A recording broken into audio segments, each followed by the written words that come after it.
Good morning and welcome to the Morning Spotlight Podcast. I'm your host, Mike Ham, coming to you as always from the Spotlight Studios here in Morristown, New Jersey. Our guest today is the owner of Open Spaces Capital along with his wife. In 3 years since they started investing, they have built a $5 million rental portfolio, and now their passion is to coach other busy professionals on how to turn $25,000 into a multi-million-dollar rental portfolio. They have coached over 100 professionals to invest in real estate using our supercharged value-add investing strategy. Our guest today is Niti Jamdar. Niti, welcome. Thank you so much, Mike. Thank you so much for having me. Absolutely. So this is your, we're actually at the larger PodMax event for those of you that are listening. So this is going to be my second episode in a series of 3. So this is my third time at PodMax, but this is your first time at PodMax, right, Niti? Yes, this is my very first time. So you're coming off, I mean, I'm sure that their episode is going to post before. So you're coming off the Biz Bros who are friends of mine through PodMax. And like I said to you at the outset, I'm going to try to match the energy, but you know, I don't know if I necessarily can. They set a really high bar on energy. Really, yeah. I mean, first one of the day, that's a really tough act to follow. So hopefully I do the second act justice and I don't kind of get lost in the shuffle. But I appreciate you coming on. I don't want to waste a lot of time. So let's just kind of get into it. Yep. First question. Is it hard running a business with your wife? Love it. Well, it's she's not listening. So let's she's not going to listen to this. Yeah. right. No, it took a while. So when we first got started, we were kind of just doing it together, and then she quit her job first, and then she kind of focused on real estate full time, and then 2 or 3 years later I followed. It has its moments, it has its challenges. The good thing that I would say is that there's some complementary skill sets. Like, she's a very different person than I am, right? So she's she's an engineer, like in her previous life. So she's very, very systems and processes and very organized and very detail oriented, whereas I come from a strategy background. So I'm very high level. So I want to know everything that I'm going to do before I'm going to do it to even make sure it's a good thing to do.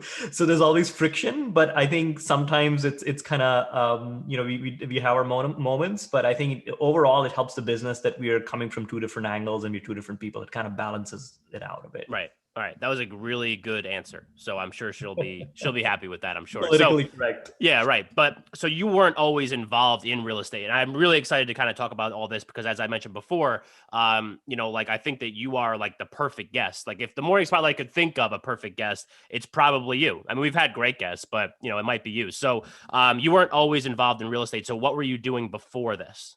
Yeah. So before real estate, I was in corporate for 15 years. So I worked, I took the traditional path that society tells you to take, right? So you get an education, you get a good job out of college, you work hard, so you get a promotion every 2 years, even though the raise every year is 2 or 3%, and you kind of get used to it. And then I did that for a while. And then when we had our daughter 6 years back, that kind of changed my perspective, right?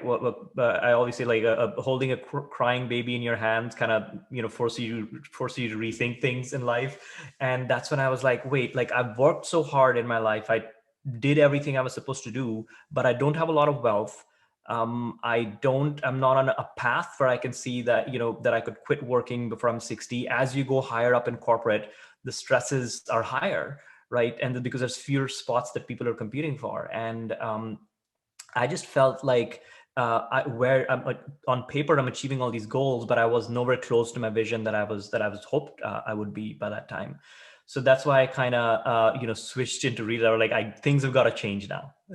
Right. So what was the actual job that you were doing in your prior life?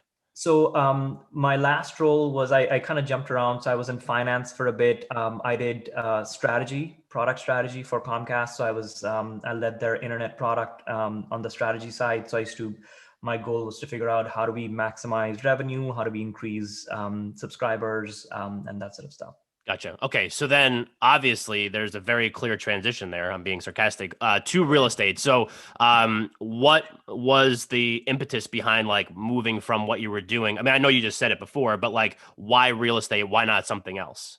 So we actually tried a couple of different things. before we got into real estate. So we're like, because there's so many business ideas out there, right? There's you can sell on Amazon and you can do, retail arbitrage and all that stuff. And we tried a few things, and we tried something with art, like selling art. And we're like, wait, like this doesn't really, I don't think it's going to go anywhere. And we realized that both of us loved real estate. Like we used to, watch, of course, all the shows on HGTV, but then all weekend, like any weekend, we like go to open houses just because we love looking at houses. So we're like, wait, like we could do something in real estate. And so that's when we thought that, okay, we bought our first rental. Before that, we used to get all the money that we could get from our either our bonuses or tax returns or whatever. And we used to spend it on furniture and like, different things to make us feel good. But then this one time we're like, all right, let's buy a house with this money. Yeah. And we bought a rental, and that kind of changed our life. Right. So like when your wife's, you said, got into real estate prior to you getting involved in real estate. So I'm assuming that as you were doing your corporate job, you were kind of like, doing the real estate stuff on the side too, and starting to dabble in that, right? Absolutely. So we were both, so even though she quit her job first, we were always working on it together. I used to do nights and weekends, and every spare minute I could find. Even at work, I used to be like looking on Redfin on my app on my phone. So yes. Yeah. Right. So, okay. So you make your first purchase of a rental property. What are the types of things that you invest in? Is it a lot of like Airbnb stuff? Is it, what is it? So it was basically, when we first started, it was just rent ready rental, right? So we just did a traditional long-term lease rental. And the first 2 or 3 projects that we did were basically that. And we saw the power of that, right? We saw cash flow coming in every month. In 2 or 3 years, of properties had appreciated a lot, and the debt was getting paid down. And we're like, wait, this is pretty amazing. We just got to do this a lot faster. So we never really got into Airbnbs or any of these other strategies. We're like, let's just double down on what works. Right. Okay. So then, like right now, I mean, I know I said at the outset that it was a $5 million rental portfolio. So like, how many units do you currently have underneath your, open spaces capital? Yeah, so we have about 50 plus units, but we're always buying more. So we're under contract for a quadplex. We just got under contract for a 15 unit building. So we're always growing. Right. And you're based in Philly, right? Or We're the Philly based in, area? yes. Okay. So then where are your properties? Are they like in the Philly area? Are they in Jersey? Are they, nationwide? Most of them are in the Philly area. And that's where we kind of started. We kind of keep moving though, because as Philly is, becoming more and more expensive and the prices are going up, we kind of change the neighborhoods that we invest in, but it's all pretty much in and around Philly. Right. So you're actually going to see like the properties, and what about like property management? Is that still all under you, or do you contract that stuff out? No, so the way we kind of built the business is that we don't do anything. So I should have said, so we kind of transitioned from buying rent ready into value add investing. Okay. Right? So where we basically buy distressed properties, we rehab them, we rent them out, and then we refinance our money. The reason we did that is like every time we bought a house, a rent ready house, we had to bring $30,000-$40,000 in down payment, if not more. And so we're like, wait, we can only do 1 or 2 of these a year. So we shifted to value add investing. Now we can do 10, 20 units a year pretty easily using the same cash. So it doesn't need a lot of capital because you're recycling that same cash. So now the way we've set it up is that we implemented a lot of the skills that we learned in corporate, right? The systems and processes and teams and things of that nature. And our business runs on autopilot now. So we don't go see any of our properties before we buy them. We don't go for any of the rehab. Everything just gets done, and we literally work like a couple of hours a day for even growing the business. Right. And to your other question, we've outsourced the property management piece. So we outsource as much as we can. So you're like the Wizard of Oz, like you're the man behind the curtain, and then all like the munchkins kind of do your bidding, I guess. So, I think that's great. But talk to me more about the value add investing strategy, because I've heard people talk about that before, whether it's on the show or other podcasts or wherever else. So that allows you to scale pretty fast, right? So talk to us more about that. Absolutely. And, one of the things when we first stumbled upon that, we were like, wait, we can't come up with 30,000-40,000 down payment every time. And when we did our first value add investing project, it's also called the BRRRR strategy for some folks out there who listen to Bigger Pockets. It's the BRRRR acronym stands for buy, rehab, rent, and refinance, and then repeat. So you kind of keep doing the same thing over and over again. So that's what we ended up picking as a strategy, because one, it removes the capital constraint, and two, you also need to bring you need to bring less cash to the table every time you do a deal, the way at least we figured it out. And two, you recycle the same cash over and over again, right? So you can it remove once the capital constraint is gone, you can grow as fast as you're able, as fast as you can find deals and as many contractors as you can hire, the fast there's sky's the limit, literally.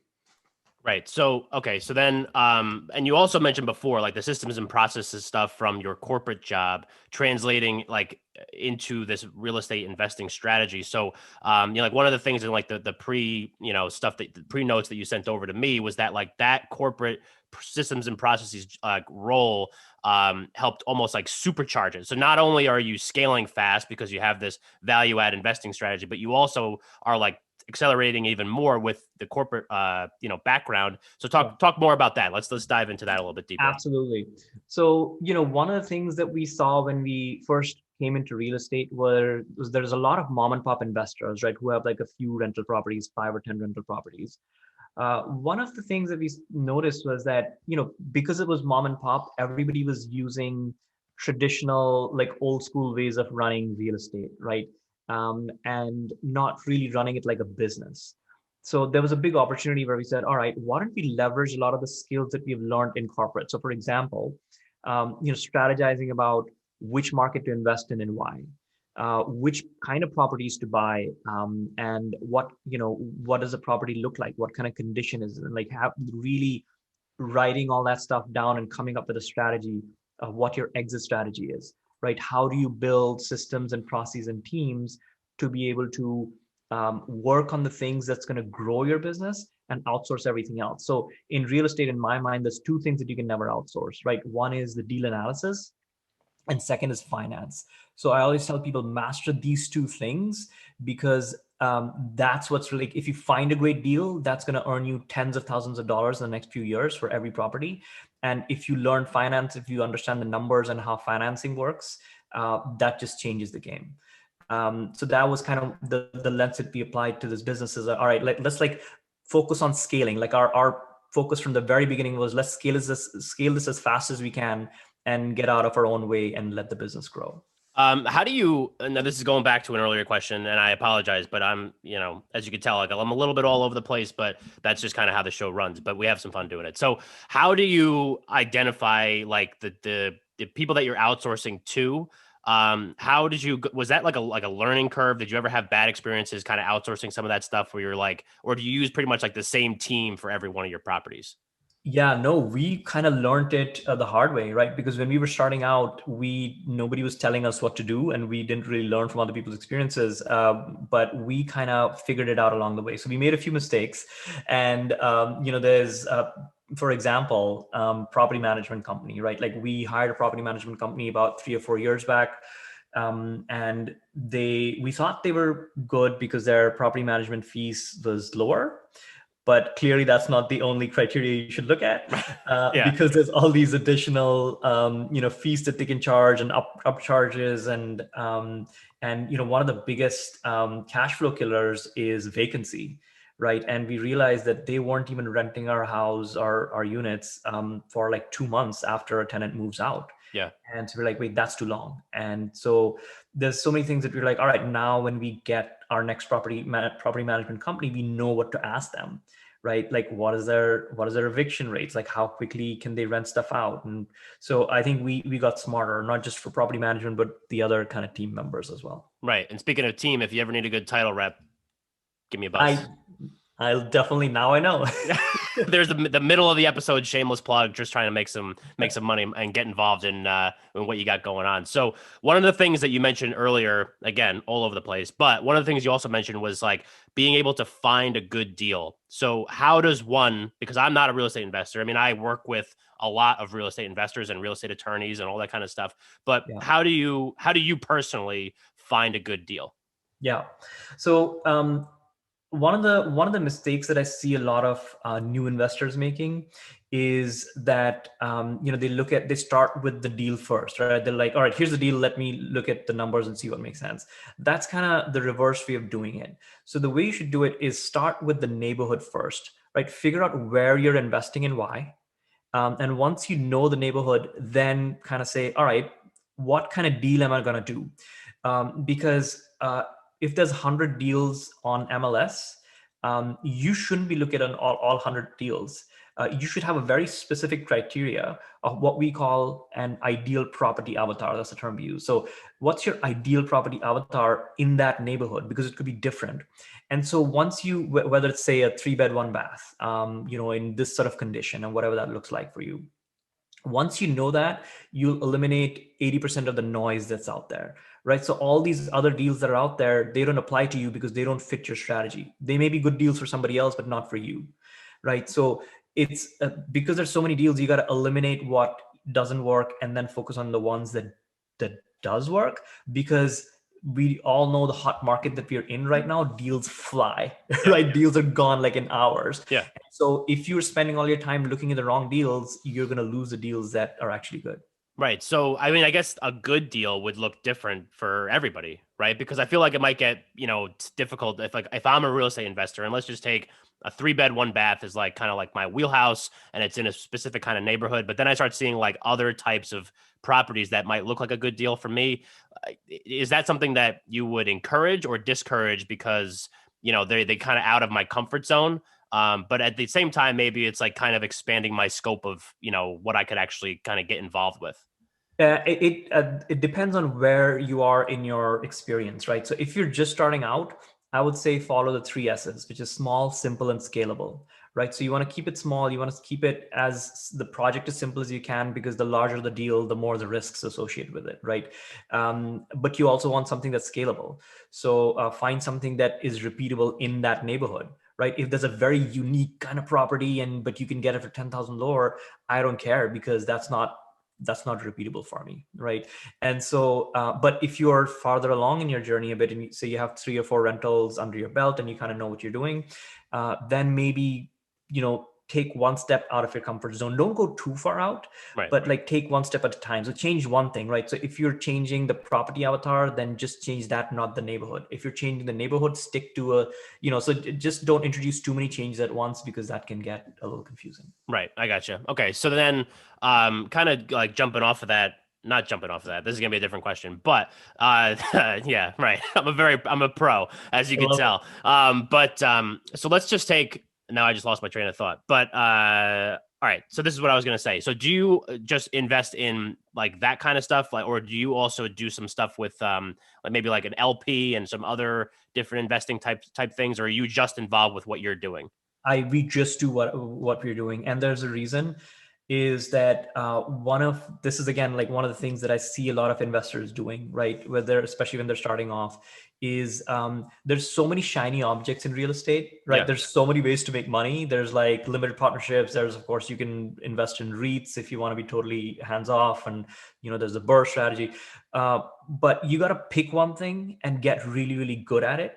And that's why we say no to pretty much everything. So like Airbnbs, right? You're like, nope, we're not going to do it. Maybe when we've, had like a portfolio, then we're like, all right, now we're happy. Maybe we try something different. But what happens is that a lot of people try too many things and they grow 1 inch in 12 different directions rather than 12 inches in one direction, right? So we Ooh. wouldn't have been able to scale as much as we could as much as we have, if we had just looked at 3 or 4 different strategies. So all we do is value add investing, and that's it. Right. I like that analogy, growing an inch in 12 different directions rather than a foot in just one direction. That's great. So like what are some other common reasons why like new real estate investors don't scale quickly? Yeah, there's, I think I would say a couple of reasons. So one is not having a clearly defined strategy, right? So before you invest, like know what your strategy is and double down and learn it, right? So that once you pick whatever your strategy is, say it's wholesaling or say it's value add investing, figure out where your gaps are in your knowledge and go learn it. Like ask somebody to teach you that. There's like, you don't need to reinvent the wheel, right? Somebody's already figured this out. So learn what those skills are, and then implement it. The other thing I would say is sometimes people are very conservative with, like, people don't take advantage of the leverage that real estate offers, right? People are like, hey, I don't want to like get so many loans because what if, I can't pay them back. But one of the best parts about real estate is that a bank is going to give you a loan to invest in real estate. They're not going to give you a loan to invest in the stock market for a reason, right? And it's a collateral to back it up. And so if the bank is willing to give you a loan and you're not, and I'm not saying do zero money down investing strategies. I don't do that. And if you do that, that's fine. But I would say if you're a little bit conservative, you don't have to do the zero money down. You can still have some skin in the game and, do it in a way where investors will, banks and lenders are going to love you because you're doing responsible deals. So don't be too conservative when it comes to leverage, because that's one of the biggest strengths of real estate. Right. So one of the things you mentioned in that answer was like learning as much as you can about, what it is that you're going to do. So I'm curious, and just because like, you're someone that I feel like has become an expert just figuring it out on your own, but I'm sure that you educated yourself and your wife educated herself quite a bit at the outset. So what were some things that you did to kind of like grow your knowledge of what you were going to get yourself into? We learned it from people, right? So we paid mentors. We did when we were first starting out, just 5 or 6 years back. There weren't a lot of that investors who taught value add investing, specific like the holistic thing. So we went to different people and were like, hey, like teach me this and teach me that, and we paid money to learn that quick, because we're like, to me, time is always more important than money, right? Because I didn't want to wait 10 years to build my portfolio. I want to do it in 2 or 3 years. And if I had to spend some money to do that, that's totally fine. So, but there's so many free resources out there. There's Bigger Pockets. There's all these free resources that you can learn from. There's podcasts. But if you're feeling stuck, find somebody. I always say it's never about the how. When you're stuck, it's never about the how. It's about the who. It's not about how can I do this. Figure out who has already figured this out that I can ask, and just do what they did. Right. So then, as you're going through this process, at what point do you guys decide that like, hey, we can be a source of knowledge for other people? So when did you get involved in like the coaching side of it? Yeah, great question. So, we when we started coaching about a couple of years back, and it happened pretty organically because when we had built a pretty big portfolio by then, people started reaching out, and both of us had Palak had quit her job, and I was just about to quit my job, and people are like, "Hey, how are you guys doing this?" So we started teaching like that just organically, because we're like, hey, yeah, we would love to. I mean, I want to shout from the rooftops that, guys, if you're in a corporate job and if you hate your corporate job, there's a way there's alternatives, whether it's real estate or whatever you want to do. Don't think that that's the only way that you can live. So that was our passion. We're like, look, let's spread the word that this is doable. And that's how we sort of got into coaching. Right. Okay. So let's talk about like the stuff that you actually teach, like the framework of how you help people go from, being someone that's stuck in a corporate job that doesn't necessarily like it, and Yeah. getting to where, they want to be and have like enough, I guess, passive income to Yeah. get out of that 9 to 5. Yeah, totally. So the first thing I always say is, look, figure out. I'm a big believer in buy and hold real estate investing, because that's the true way to generate wealth. So if you're in a corporate job, chances are that you're already making the income, right? So focus on building the wealth side of things. So first thing you want to do is figure out how many rentals you need. So we have this spreadsheet that I can share if that helps. But basically, you put in the numbers, and it'll tell you, if you earn, say, $100,000, these are the number of units that I need of real estate to be able to match my salary, right? And one thing that people often forget is that your cash flow is virtually tax-free because of depreciation. And so, it doesn't take a lot of rentals to match the salary that you're making, which is taxed really, really high. So, so first is figure out how many rentals you need, right? Then you kind of say, all right, if I'm going to do the value add investing strategy or the burst strategy, where should I be investing? So in the program, you're like, all right, what's the right neighborhood for you to invest in? What kind of property you should be investing in? What does it look like? What's the condition like? How should you be buying it, through MLS or through wholesalers, off market deals? Then we go into, okay, now that you have the property, how do you rehab it? What's the right amount to rehab? Is what's too more, what's too much, what's too little. How do you get it appraised at the amount that you're hoping? How do you rent it out in a way that it rents out pretty quickly? And then how do you refinance it, right? So we spend a lot of time on deal analysis, because you really got to know what deal is good. And we spend a lot of time on the finance side of things, because that's, if you master finance, that's the fastest way to grow, in my opinion. So we spend a lot of time in finance and how you can finance your deals. And one big thing that we do is we teach you to do out-of-state investing, right? Because you shouldn't be limited by where you live. So a lot of people that come to us live in either California or New York or an expensive place. And we're like, yeah, no worries. We'll help you build a team where you can invest out of state and grow quickly. Right. So that's interesting because I feel like, maybe I misheard or whatever, but the majority of your initial business was, or your properties were in your general area, even though you didn't necessarily like go see them yourself. And I know that you're starting to expand. So like, how do you make that connection and take like people from other states and teach them how to invest out of state? Or is it like taking somebody from New York and teaching them how to invest in Philly because you're in Philly? No, it's we teach investing all over the U.S. To invest all over the U.S. as well, and that's because the systems and processes and teams that we've created, we don't need to be here, right? So a lot of times in winter we go away to see our parents in India, right? We're there for like a couple of months. Last time we were there, we bought like 7 properties, sight unseen. By the time we got back, construction was already started. We never go to any of our properties. Yeah. So that's what we help people do, is to create that location freedom, right? So you can be wherever. All you need is boots on the ground, and we help you build that, right? Like, how do you get people who can be your eyes and ears so you can do that anywhere? Right. So what are some things that you look at? Like, are there some certain qualities that you look at? I know we talked about the people that you kind of get involved with, but if there's some certain things that like you personally look for when you're, trying to find these like different agents that can kind of like help you out, outsource some of the stuff that you're doing. Yeah, great question. So, you want to, a lot of it is kind of knowing what kind of, so if you are doing value add investing strategy, or if you're doing buy and hold, you got to figure out what team it is that you need in that location, right? And then, I could spend hours on like every person that, what kind of criteria you would ask every Yeah. person. But at a high level, you want people who are trustworthy. You want people who can be who don't have skin in the game, in the sense that they can be unbiased Right. in what they're helping you with. And you got to understand where an agent is coming from and what they're looking to do, where they are going to help you, whereas what skills do you need to do, right? Because a lot of people are like, oh, I'm just going to rely on my agent to send me deals and they're going to tell me which deal is good. It doesn't work that way, right? You're going to be the one telling them what deal is good, and then they can send you, because you lead the strategy and not them. Right. So it's about finding people, but also kind of knowing what you're going to rely on them for versus what you're going to do.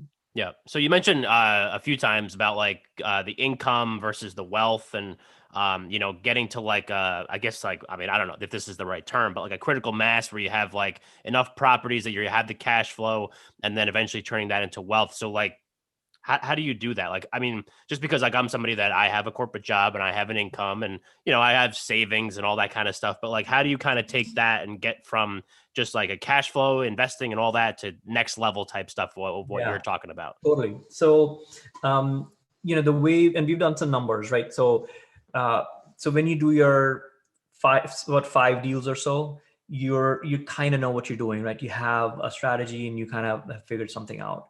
When you get to about 10 properties or 10 units, then you're like, all right, then you get economies of scale at that point, because you'll get really good terms from lenders. You can pick and choose which vendors you want to work with, and now you're a business. When you get to around 25 units, that's where you hit financial freedom, in the sense that you can quit your job if you want, because it's not just the cash flow that's coming in.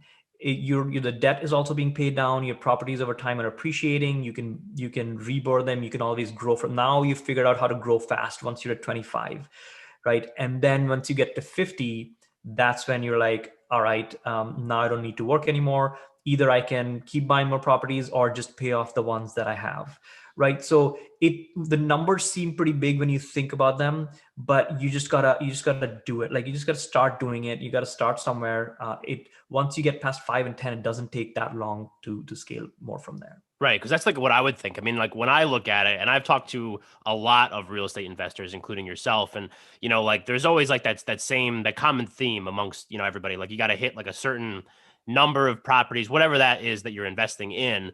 But as like someone that doesn't invest in real estate, even though I would love to, it does seem a little bit daunting. Like I have to get to 25 properties to kind of get to that level. Like how long could that possibly take? Like maybe I don't have that time, or maybe like I'll never get there. Like those misconceptions, I guess. But like take us through how you get people to kind of get out of that mindset and just go for it. That's fantastic question. I mean, I think there's a lot of limiting beliefs that come into play, right? People always tell us, hey, that's not possible, that's not doable. We always think somebody else can do it because they either had access to more capital or they had some knowledge that I don't have. None of that is true, right? People are like, oh, I don't have the time. And what I tell people is, look, there's always time. There's always time. Like when we didn't have kids, we were like, oh, we don't have any time. And we had 2 kids. Now we're like, what are we thinking? We had so much time on our hands. We just wasted watching Netflix. Yeah. And so there's always time to do it. One thing that the light bulb for me was when we had our daughter, right? And we had our first kid, and I looked at her. I'm like, I got to do something. And you have to have a very strong why, right? Like, what's your why? Like, why are you gonna wake up every day, go to your job, and then come back and spend 3 hours on building your real estate portfolio? You have to have a very strong motivation. And for me, that was my kids. For different people, it could be different things, but you got to find what your why is. Because without that, it's hard to do that, and there'll be failures, and we'd have multiple failures, right? Like things happen, the project doesn't go according to plan. All these happens in business, but you got to get through it because if that why is strong enough. Right. One of the other things that I think that this is all kind of connecting and tying nice together towards the end of this episode was, like one of the things in the thing you sent over to me before was like, we're talking about the coaching and we're talking about all that kind of stuff. And one of the things that I noticed was that, taking $25,000 and turning it into a multi-million-dollar rental portfolio. I live in New Jersey. You're in Philly. Those are expensive areas to live. And not everybody has $25,000 to just like kick off their real estate investing career, but they might be interested in getting at least started to kind of get themselves moving. It might take longer, but like, how do you deal with people that like don't have that? Because, I'm sure there's a lot of listeners being young. I mentioned before, like there's a lot of people that are 25 to 35 and still new or interested in real estate, probably don't have $25,000 in savings. So how do you kind of break through that? Great question. So, I would say that, look, you got to find the money. And the reason we said 25,000 is because that's how we started. You don't have to have 25, right? There's so many ways to make money in real estate. If you don't have money, do wholesaling, right? Like you don't need to be, you don't need to have money to be involved in wholesaling. Figure out a way that you can earn that income just to get that first 25K to then invest it in a long-term buy and hold, right? Or if you have a good paying job, save up. Like it took us like a year to save up to buy our first rental. And that's fine. To me, the problem is that the Dave Ramseys of the world kind of say you got to save, and save, and that's it. Saving is not the end goal. Saving is just going to get you started. Investing is going to get you to where you need to be. Right.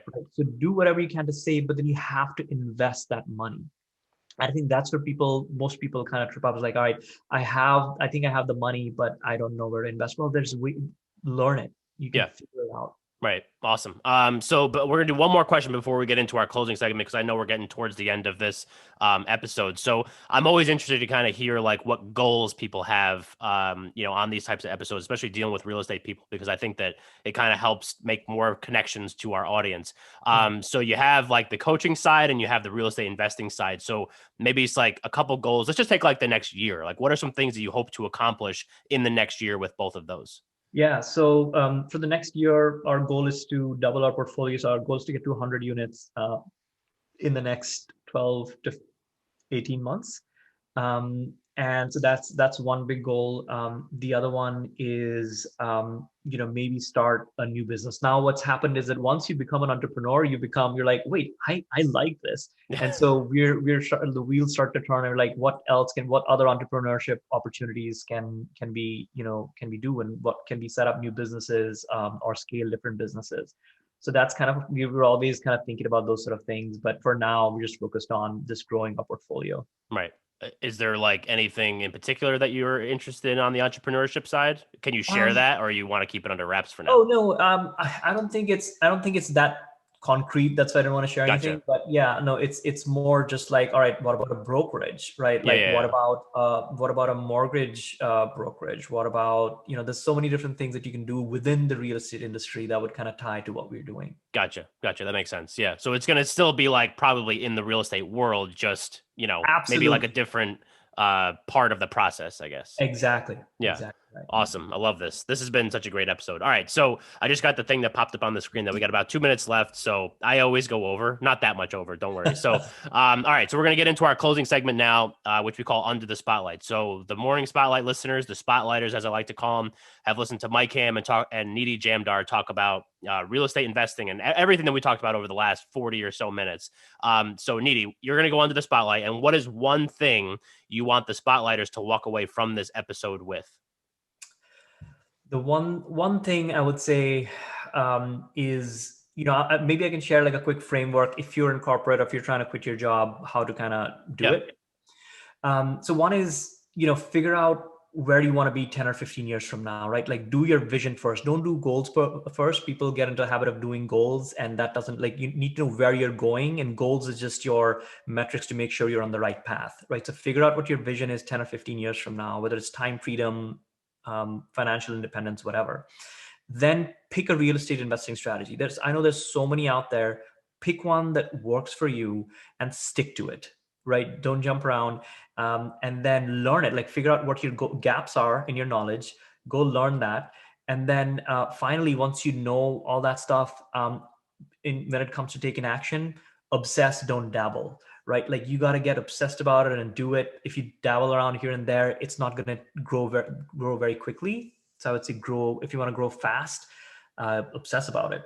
Obsess, don't dabble. That is the greatest takeaway that we could possibly get out of this. And I totally agree with it. I love it. So for the people that are listening, if they're interested in like learning more and maybe getting involved in that coaching stuff and all that, where can the spotlighters find Niti and your wife and Open Spaces Capital? Great.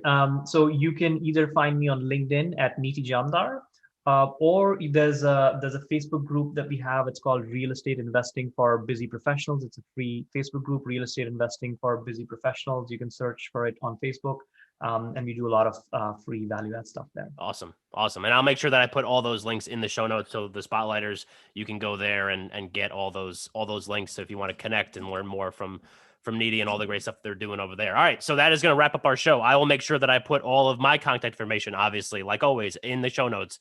themorningspotlight@gmail.com is the email address. You know that. And themorningspotlight.com is the website. So if you want to get in touch with the show, please do so. Niti, thank you so much for coming on with us today. This was great. Hopefully I kept the good times rolling. Biz Bros, then the Morning Spotlight. I think that's a great way to start your day for sure.